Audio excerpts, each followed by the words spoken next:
국민 여러분 안녕하셨습니까? 인도 태평양 전례연구원의 최소영입니다. 오늘도 저희 방송과 함께 하시는 대한민국의 모든 애청자 여러분, 그리고 해외에 계시는 동포 여러분, 한 분 한 분께 감사의 인사를 전해 올립니다.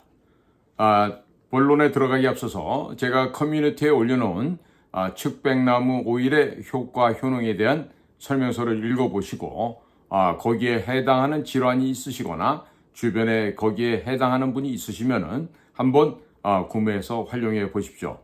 대단히 만족스러운 결과를 얻으실 수 있을 것입니다. 자, 오늘은요, 미국과 중국 얘기, 그리고 그 사이에 끼어있는 대한민국 얘기를 한번 살펴보고자 합니다. 트럼프가 당선이 된다면은 대중관세, 중국에 퍼붓는 관세가 60% 정도 부과가 될 것인데, 과연 그런 일이 현실화되었을 때 어떠한 파급 영향이 있을지 한번 살펴보기로 하겠습니다. UBS 그룹이라고 있습니다. 서은 그룹이랍니다. 레이인 지团이라고 그러는데요. 이 UBS 그룹 AG에서 7월 15일 날 발표한 연구 보고서에 의하면 트럼프의 백악관 복귀가 유력시 되고 있는 가운데 연초에 이미 향후 중국 상품에 대한 60% 이상 관세 부과와 함께 대중국 의존도를 낮추기 위해 제조업들의 미국 복귀를 촉구하였다는 점에서 당장의 하반기 중국의 경제 성장률이 감소하는 등 중국에게는 큰 부담 요인이 될 것으로 예상된다. 이런 전망이 지금 지배적인 전망이 되고 있습니다. 자, 이와 같은 예측은 다음과 같은 요인에 근거한 것인데, 향후 시간의 추이에 따라 다른 경로로 수출한다거나 생산을 다른 나라에 이전해서 미국의 고관세 영향을 덜 받게 될 것이라는 점에 기초한 것이기도 하겠습니다만은, 중국은 여전히 다른 나라의 추가적인 관세 징수 위험에 봉착되게 될 것입니다. 만일 중국도 상응한 보복 조치를 취할 경우에는 수입 원가가 상승되기 때문에 관세의 악 영향을 더 많이 받게 될 것으로 전망됩니다. 만일 미중 무역 전쟁이 재발하게 된다면 아무리 관세를 인하해도 위험도와 불확실성으로 말미암아 미국의 수입상들이 중국을 떠날 것이기 때문입니다. 본 조사를 한 중국에서 이 레이인 지团에서는요, 중국의 내년도 경제 성장률이 4.6%에서 2026년은 4.2%로 예상된다고 하지만, 분석가들은 한층 더 나아가서 트럼프가 당선된 후에 관세를 인상했을 경우에는 중국 측이 자극적인 방법을 통해 관세 영향을 덜 받게 하겠지만은 2025년에서 2026년 경제 성장률이 3%로 추락할 것이라는 점입니다. 저는 개인적으로 1% 미만 혹은 마이너스로 성장할 것으로 저는 전망하고 있습니다. 이에 중국 측은 재정 조치나 화폐 정책으로 관세 영향을 감소시킬 것이지만, 이와 같은 자금들은 특별 공채를 통해 조달할 것이고, 동시에 인민폐는 5%에서 10% 이상 평가 절하될 것으로 전망되고 있습니다.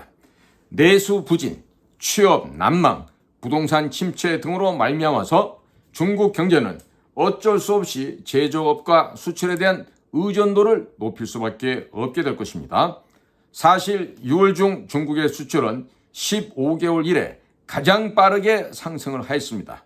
그리고 수입은 의외로 하락하여 경제학자들의 예측을 벗어난 바가 있었습니다. 수입 하락으로 인해서 6월 중 무역 수지가 플러스 990억 5천만 US달러로 최고 기록을 세울 정도였습니다.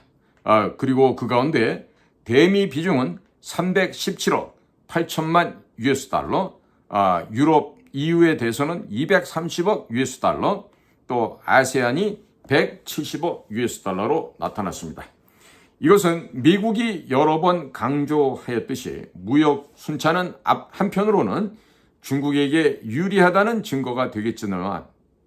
증거이겠지만 불균형이 점점 확대되게 되면 각국의 비판과 함께 대중국 과잉 생산에 대한 우려가 점증할 것입니다.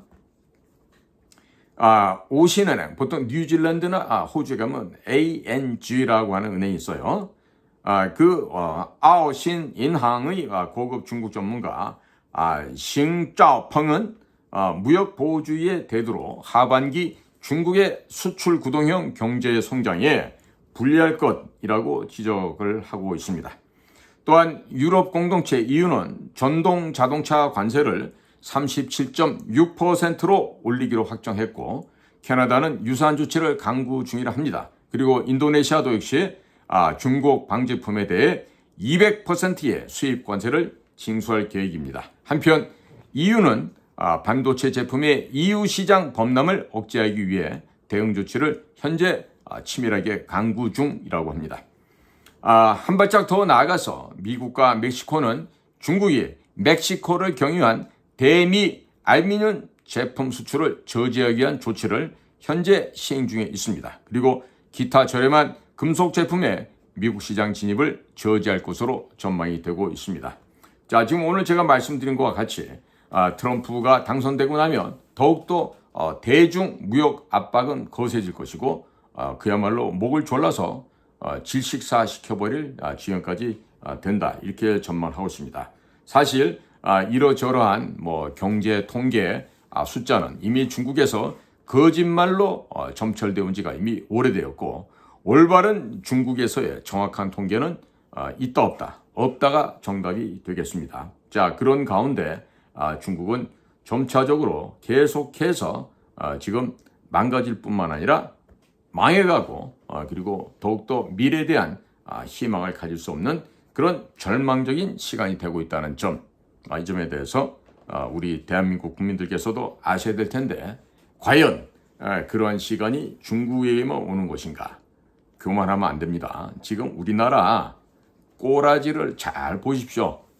중국이 썩었다, 중국이 부정부패가 심하다라고 하지만 대한민국의 부정부패 중국 못지 않습니다.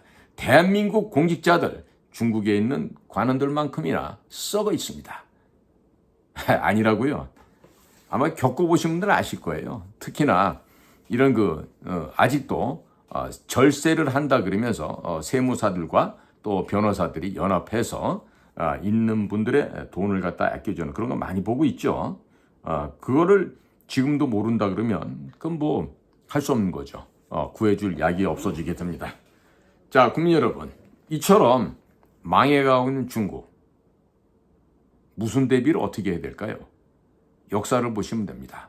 1840년, 42년 아편전쟁으로 인해서 청나라가 어떻게 찢어지고 멸망해 가고 있는지, 위화단 사건, 의화단 사건, 별별 얘기하죠. 변법 자강운동도 벌어지고 양문운동도 해가면서 열강의 침략으로부터 벗어나려고 청나라 황실에서 거의 발악 수준을 했지만 결국 어떻게 됩니까? 다 갈기갈기 찢겨져서 끝나죠. 타산지석으로 삼아야 됩니다.